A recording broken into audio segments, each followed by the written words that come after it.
सणाच्या दिवशी राष्ट्रीय महामार्ग क्रमांक 6 धुळे-सुरत महामार्गावर रास्ता रोको आंदोलन. नवापूर शहरातील खाकरफळी भागातील नागरिकांनी राष्ट्रीय महामार्ग क्रमांक 6 धुळे-सुरत राष्ट्रीय महामार्गाच्या मनमानी कारभारामुळे व ठेकेदार यांच्या हलगर्जीपणा मनमानी कारभाराविरोधात स्थानिक नागरिक व माजी नगरसेवक चंद्रकांत नगराळे यांच्या नेतृत्वात स्वतंत्र दिनी रास्ता रोको आंदोलन करत वेधले.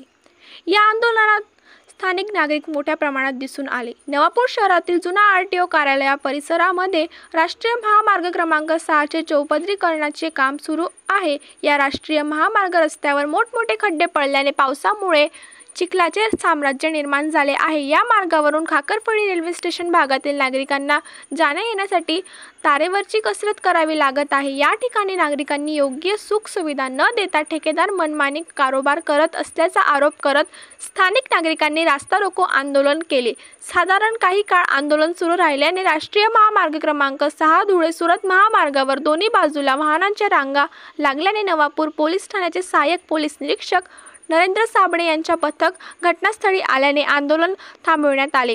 आंदोलनाचा मागण्या योग्य तो विचार केला जाईल. नवापूर नगर परिषदेचे मुख्य अधिकारी स्वप्नील मुदलवाडकर व तहसीलदार दत्तात्रय जाधव यांनी दिला आहे. सदर रास्ता रोको आंदोलन स्थगित करण्यात आला आहे. नवापूर शहरातील खाकरफळी रेल्वे स्टेशन भागातील मागण्यांचा मान्य न झाल्यास येणाऱ्या काळात तीव्र स्वरूपाचे करण्यात येईल असा इशारा आंदोलकांनी केला आहे.